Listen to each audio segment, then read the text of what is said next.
said Mr. Moundshroud. "All right, lads, come along." He strode. They ran. At the edge of the deep, dark night ravine he pointed over the rim of the hills and the earth, away from the light of the moon, under the dim light of strange stars. The wind fluttered his black cloak and the hood that half-shadowed and now half-revealed his almost fleshless face. "There, do you see it, lads?" "What?" "The undiscovered country. Out there. Look long. Look deep. Make a feast. The past, boys, the past. Oh, it's dark, yes, and full of nightmare. Everything that Halloween ever was lies buried there. Will you dig for bones, boys? Do you have the stuff?" He burned his gaze at them. "What is Halloween? How did it start? Where? Why? What for? Witches, cats, mummy dust's haunts. It's all there in that country from which no one returns. Will you dive into the dark ocean, boys? Will you fly in the dark sky?" The boys swallowed hard. Someone peeped, "We'd like to, but Pipkin. We've got to wait for Pipkin." "Yeah, Pipkin sent us to your place. We couldn't go without him." As if summoned in that instant, they heard a cry from the far side of the ravine. "Hey, here I am!" called a frail voice. They saw his small figure standing with a lit pumpkin on the far ravine ledge. "This way!" they all yelled. "Pipkin, quick!" "Coming," was the cry. "I don't feel so good, but I had to come. Wait for me." Chapter 6. They saw his small figure run down the middle of the ravine on the path. Wait, please wait." The voice began to fail. "I don't feel well. I can't run. Can't. Pipkin!" everyone shouted, waving from the edge of the cliff. His figure was small, small, small. There were shadows mixed everywhere. Bats flew. Owls shrieked. Night ravens clustered like black leaves in trees. The small boy, running with his lit pumpkin, fell. "Oh," gasped Moundshroud. The pumpkin light went out. "Oh!" gasped everyone. "Light your pumpkin, Pip! Light it!" shrieked Tom. He thought he saw the small figure scrabbling in the dark grass below, trying to strike a light, but in that instant of darkness the night swept in. A great wing folded over the abyss. Many owls hooted, many mice scampered and slithered in the shadows. A million tiny murders happened somewhere. "Light your pumpkin, Pip!" "Help!" wailed his sad voice. 1,000 wings flew away. A great beast beat the air somewhere like a thumping drum. The clouds, like gauzy scenes, were pulled away to set a clean sky. The moon was there, a great eye. It looked down upon an empty path. Pipkin nowhere to be seen. Way off toward the horizon, something dark frittered and danced and slithered away in the cold star air. "Help! Help!" wailed a fading voice.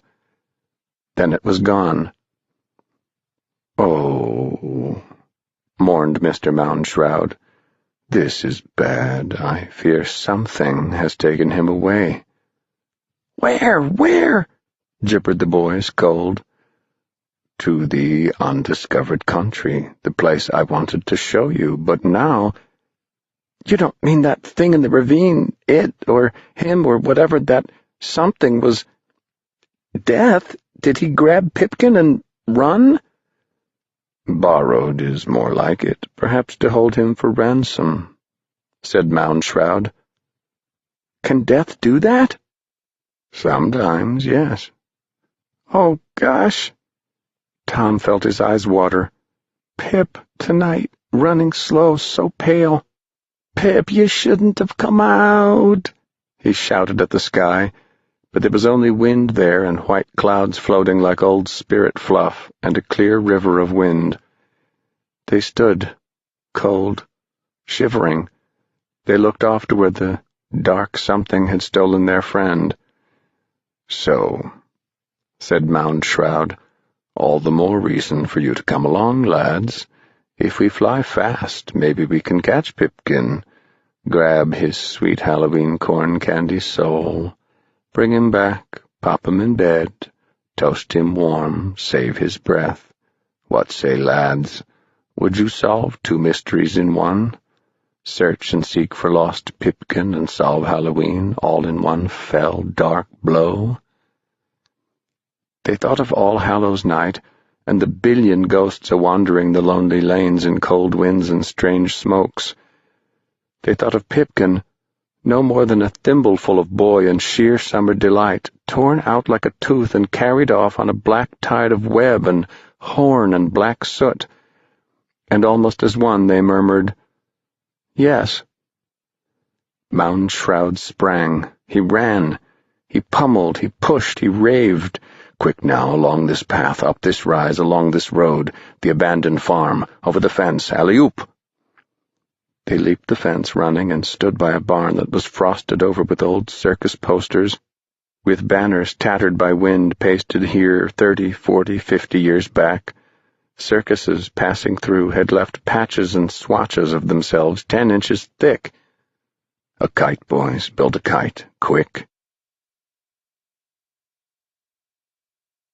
Chapter 7.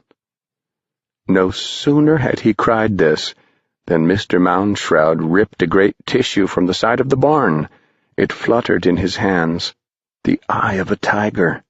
Another rip from another ancient poster, and the mouth of a lion. The boys heard roars of Africa down the wind. They blinked. They ran. They scratched with fingernails. They plucked with hands. They seized off strips and patches and huge rolls of animal flesh, of fang and piercing eye, of wounded flank, of blood-red claw, of tail, of bound and leap and cry. The whole side of the barn was an ancient parade stopped dead.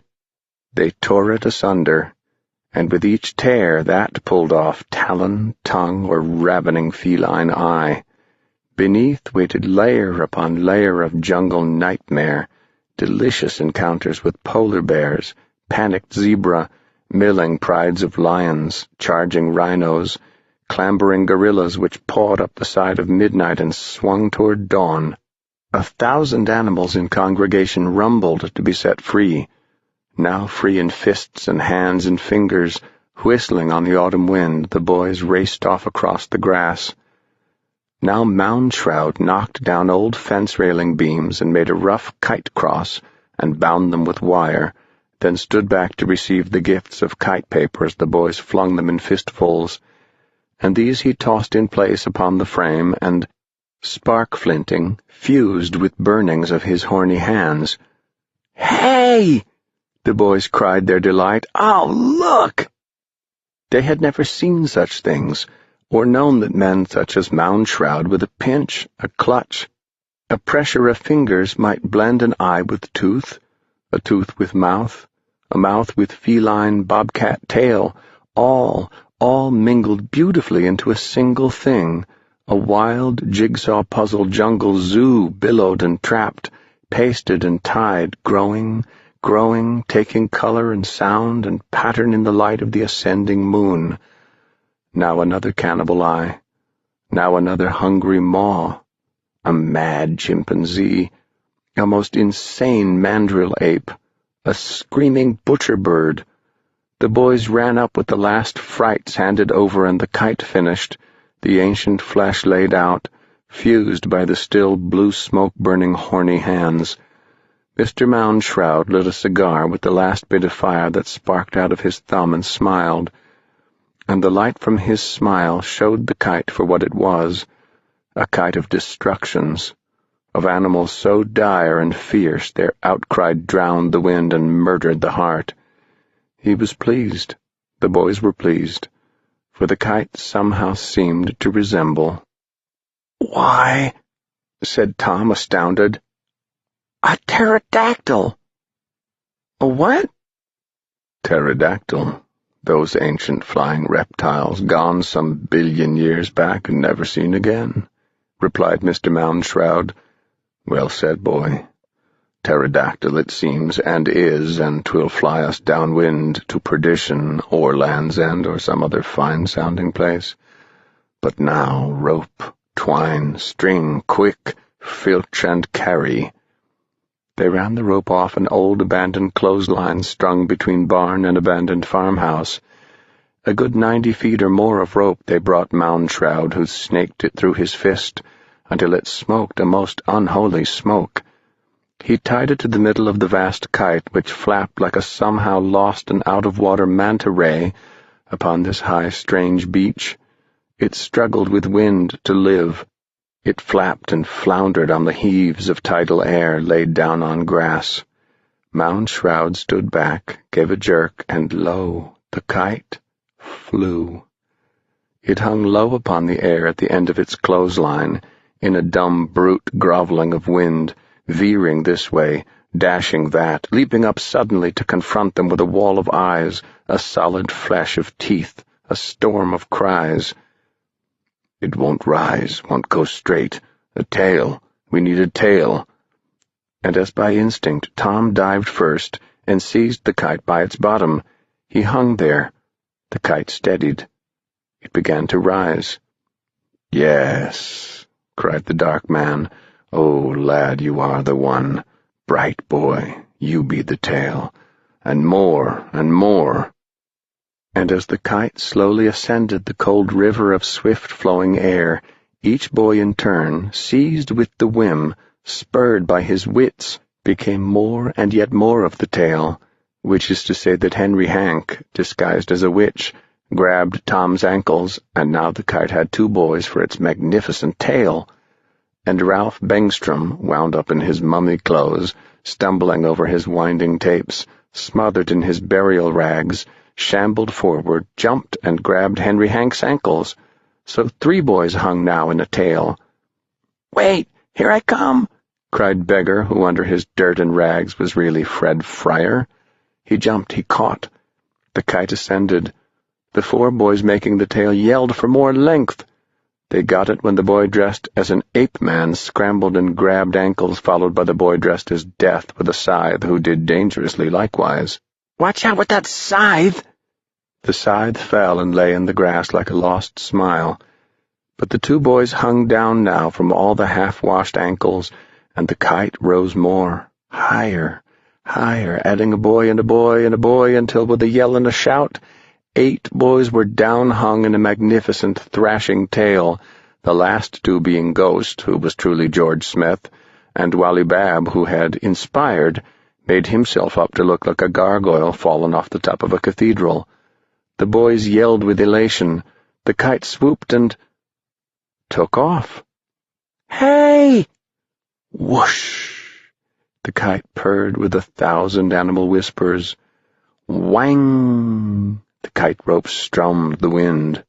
"Hush," said the entire thing, and the wind flew them high across the stars, leaving Moundshroud to look up with awe at his contraption, his kite, his boys. "Wait!" he shouted. "Don't wait, come on!" the boys yelled. Moundshroud ran along the grass to seize the scythe. His cape fluttered, taking air, making wings, until he also, very simply, took off and soared. Chapter 8. The kite flew. The boys hung down from the kite in a fine lizard's tail, now weaving, now looping, now snapping, now gliding. They yelled with delight. They shrieked with in-gasped, out-gasped terror. They rode across the moon in an exclamation point. They soared over hills and meadows and farms. They saw themselves reflected in dusky moon-bright streams, creeks, rivers. They brushed down over ancient trees. The wind stirred by their passing shook down whole government mints of coins, leaves bright showering to the black-grassed earth. They flew over the town and thought, "Oh, look up! See! Here we are! Your sons!" And thought, "Oh, look down! There somewhere are our mothers, fathers, brothers, sisters, teachers. Hey! Here we are! Oh, someone see us, or you'll never believe." And in a last swoop the kite whistled, hummed, drummed along the winds to float over the old house and the Halloween tree where first they had met, Mound Shroud. Swoop, flutter, glide, rush, hiss. The suction of their swung bodies caused 1,000 candles to flutter, flicker, stutter their light, hiss with desire to reflame themselves, so all the hung pumpkin scowls and leers and wild smiles were half snuffed to unhappy shadows. The whole tree went dead for a heartbeat. Then, as the kite sang high, the tree blazed up with 1,000 new-cut pumpkin frowns, glares, grimaces, and grins. The windows of the house, black mirrors, saw the kite go away and away until the boys and the kite and Mr. Mound Shroud were very small on the horizon, and then down they sailed off away deep into the undiscovered country of old death and strange years in the frightful past. "Where are we going?" cried Tom, hanging to the kite's tail. "Yes, where?" cried all the boys, one after another, below. "Not where, but when," said Mound Shroud, pacing them, his great veiled cloak full of moon wind and time. 2,000, count them, years before Christ. Pipkin's there, waiting. I smell it. Fly!" Then the moon began to blink. It closed up its eye, and there was darkness. Then faster and faster it began to wink, to wax, to wane, to wax again, until 1,000 times over it flickered and in flickering changed the landscape below, and then 50,000 times, so fast they could not see it, the moon extinguished and relit itself, and the moon stopped winking and held very still, and the land was changed. "Look," said Mound Shroud, hung upon the very air above them, and the million tiger, lion, leopard, panther eyes of the autumn kite looked down, as did the eyes of the boys, and the sun rose, showing them Egypt, the river Nile, the Sphinx, the pyramids. "But," said Mound Shroud, "notice anything different?" "Why," gasped Tom, "it's all new. It's just been built. That means we really have gone back in time 4,000 years. And sure enough, the Egypt that lay below was ancient sand but new-cut stone. The Sphinx, with its great lion paws treaded out on the golden stuffs of desert, was sharp-cut and freshly born out of the womb of stone mountains. It was a vast pup in the bright and empty glare of noon. If the sun had fallen and lay between its paws, it would have cuffed it like a fireball toy. The pyramids?